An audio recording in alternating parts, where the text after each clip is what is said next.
Our first scripture lesson this morning comes from the book of 1 Kings, chapter 17, verses 17 through 24. That can be found on page 311 of your pew Bibles. The books 1st and 2nd Kings were originally part of one larger book in the Hebrew Bible, and when the Hebrew Bible was translated into Greek, it's believed that they were split into two separate books, becoming 1st and 2nd Kings. They are listed as history, but I think we need to use that term loosely. This is more of a prophetic interpretation of what happened at that period in history. So the authors were deciding what went into it and how that story was told and what order those stories were told. Today we are introduced to Elijah, who is said to be working with the power of God. And we'll read here in the 17th chapter. After this, the son of the woman, the mistress of the house, became ill. His illness was so severe that there was no breath left in him. She then said to Elijah, "What have you against me, O man of God? You have come to me to bring my sin to remembrance and to cause the death of my son?" But he said to her, "Give me your son." He took him from her bosom, carried him into the upper chamber where he was lodging, and laid him down on his own bed. He cried out to the Lord, "O Lord my God, have you brought calamity even upon the widow with whom I am staying by killing her son?" Then he stretched himself upon the child 3 times and cried out to the Lord, "O Lord my God, let this child's life come into him again." The Lord listened to the voice of Elijah. The life of the child came into him again, and he revived. Elijah took the child, brought him down from the upper chamber into the house, and gave him to his mother. Then Elijah said, "See, your son is alive." So the woman said to Elijah, "Now I know that you are a man of God, and that the word of the Lord in your mouth is truth." And then our gospel lesson is from Luke chapter 7, verses 11 through 17, found on page 896. In many ways, this lesson that we are about to read is the New Testament equivalent to that lesson from 1 Kings. There's a widow whose son has died and whose son is healed again. So anybody who knew the story of 1 Kings would hear resonance, echoes of it in this story here from Luke's Gospel. This is a story that's found only in Luke's Gospel, so Luke is able to tell this in only the way that Luke can, and we have, as such, a lot more detail about this than we might have about some other healings in the Bible. So this is Luke's story here in the 7th chapter. Soon afterwards, he went to a town called Nain, and his disciples and a large crowd went with him. As he approached the gate of the town, a man who had died was being carried out. He was his mother's only son, and she was a widow, and with her was a large crowd from the town. When the Lord saw her, he had compassion for her and said to her, "Do not weep." Then he came forward and touched the bier, and the bearers stood still. And he said, "Young man, I say to you, rise." The dead man sat up and began to speak, and Jesus gave him to his mother. Fear seized all of them, and they glorified God, saying, "A great prophet has risen among us, and God has looked favorably on his people." The word about him spread throughout Judea and all the surrounding country. May God's blessing be upon the hearing and the understanding of this holy word.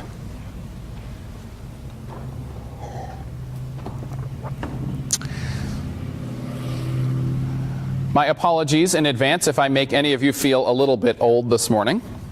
Today I want to remember back to a time when I was 3 and a half. The Winter Olympics were happening in Lake Placid, New York, and the United States hockey team was playing against the Soviet Union. The year was 1980. The Cold War was at its height when a group of amateur and college kids took the ice against the highly favored Soviets, many of whom played professionally in their home country. In the Olympics since 1960, the Soviets had a record of 27-1-1, outscoring their opponents during that time 175-44. Their cumulative goal total in games against the United States was 28-7. Needless to say, not many were expecting an American victory. After falling down 1-0 and 2-1 in the first period, the U.S. scored late in the period to tie the score at 2-2. The Soviets then dominated the second, but only scored once and headed into the third period, leading 3-2. With 8:39 gone in the final period, the U.S. scored at the end of a power play to knot the score at 3-3. And then 1 minute and 21 seconds later, they broke through again to take a 4-3 lead, causing the Soviets to trail for the first time in the Olympics. For the final 10 minutes, the Soviets attacked furiously, but the U.S. defense stayed tough, and the goalie never had to look in the net behind him. Although I wasn't yet 4 years old, I feel like I can remember what happened next. Maybe it's because I've seen the clip so many times on TV, but I seem to remember looking up from my Legos and watching commentator Al Michaels offer up those now famous words. 11 seconds, you've got 10 seconds, the countdown going on right now. Morrow up to silk, 5 seconds left in the game.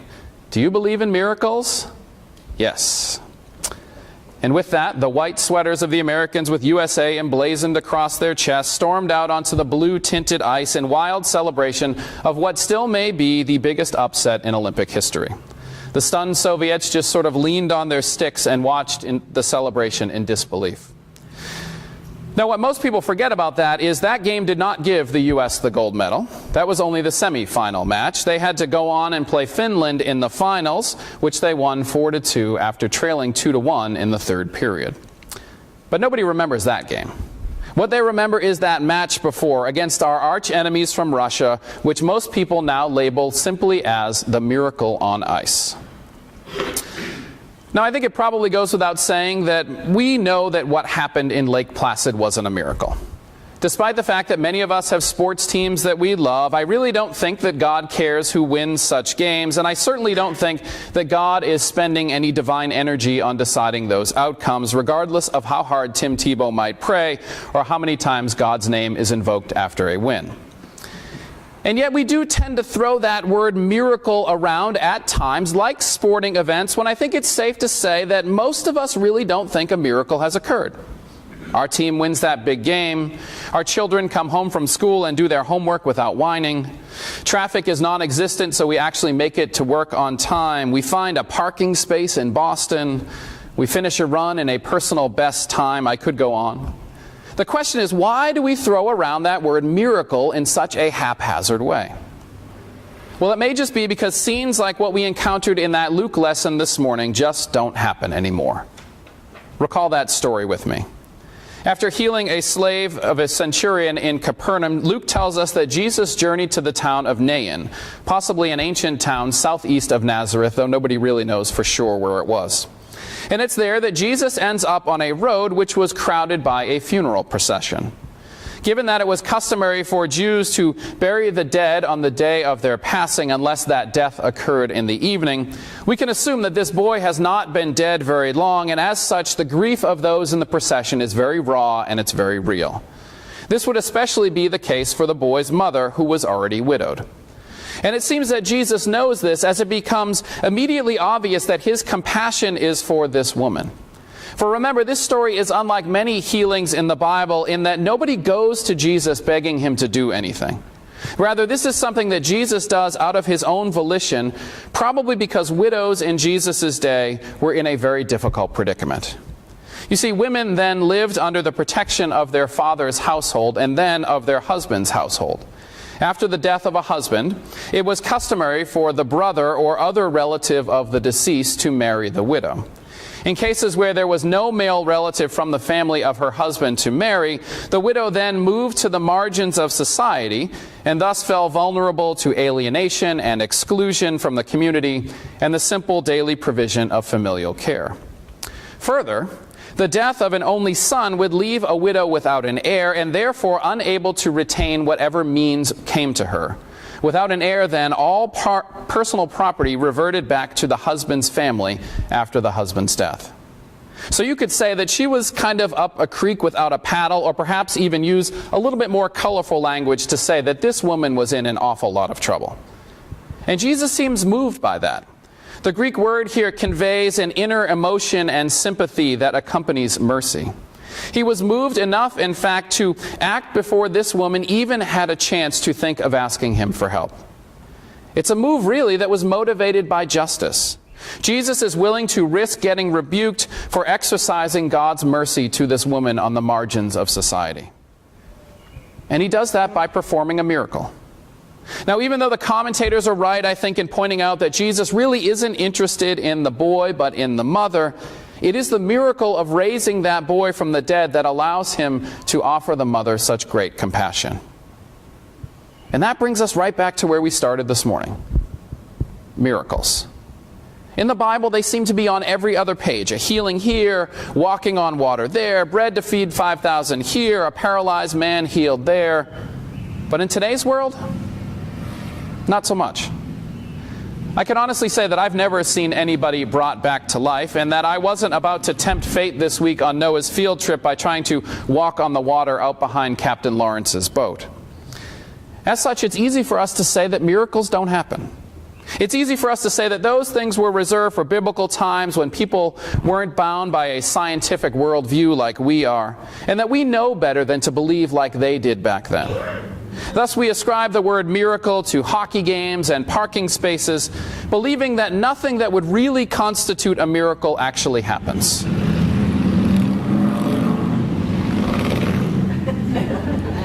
Let the motorcycles go by. But is that fair?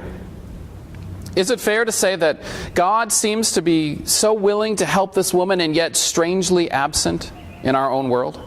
Is it fair to write off miracles that fast? I suppose that depends on what a miracle is. In their book, The Unofficial Handbook of the United Church of Christ, authors Quinn Caldwell and Curtis Preston are helpful in this regard, suggesting the following criteria for miracles. Number 1, disregard most minor situations. The facts should indicate a situation of the highest order, such as one that is life-threatening, one involving suffering, or involving an immediate threat. Finding your lost keys does not necessarily constitute a miracle. 2, look for a lack of predictability. Miracles tend to occur out of the blue. 3, evaluate the outcome. Miracles never occur outside the will of God, and the outcome must be regarded as good. 4, look for divine agency. Often the event will defy what we know to be true about the laws of nature or probability. If anyone stands to make money or advance an agenda, it is most likely not a miracle.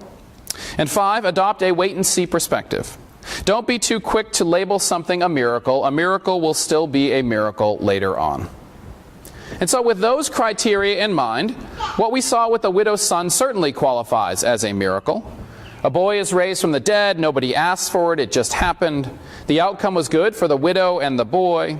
God was certainly involved, and I'm pretty sure Jesus didn't make any money off it. And 2,000 years later, we're still talking about it. So that story works. But what about today? That still doesn't answer the question, is God less active in the world today? Are miracles just not happening anymore? Well, one author is helpful, suggesting that the difference between seeing miracles in biblical times and in our own time is what we count as a miracle. In other words, we may think that we have to see the long, flowing brown locks of Jesus or some divine arm stretch reaching out of the heavens to constitute a miracle. And because those sights are far from common occurrences, we have come to assume that God may have gone out of the miracle-working business. But if we can somehow get beyond those preconceived notions of how God works in this world and open our eyes a little bit wider, we might be surprised at what we see. A new life being birthed from the water of a mother's womb. A community rallying together, risking their own safety to dig out and save the lives of children in a school demolished by a tornado. A 3-day-old baby's heart being reconstructed by doctors to save his life. The scientist sitting in a lab uncovering medicine that slows down the HIV virus. The woman on the other end of a suicide prevention hotline that talks a distraught young man into making a better choice. Now, I don't know about you, but those are all miracles in my book. And did you notice something about them? Who are the primary players in those miracles? We are. And therein, for me, I believe, is why we have such a hard time with miracle stories like the one we saw today. We expect to see God working a miracle and completely miss the fact that we are actually seeing God. It's just that God looks an awful lot like the ordinary hands of you and me. Ordinary hands that really are God's hands, making miracles happen every day, my friends. That's right, every day they are happening. They're happening where we least expect them. They're happening when we don't know that we need them. They're happening to give us things that we didn't know that we needed. And God is behind them, looking an awful lot like you and like me. And so my hope and my prayer to you today is that you will open your eyes a little bit wider to see that miracles are happening in your midst. Open your minds a bit more broadly to understand that they are probably not what you expected or where you expected, or how you expected. And open your ears a little more intently, because you know that voice that you've been hearing? It might just be God asking for your help to make the world's next miracle a reality. Amen. Our final hymn is 76.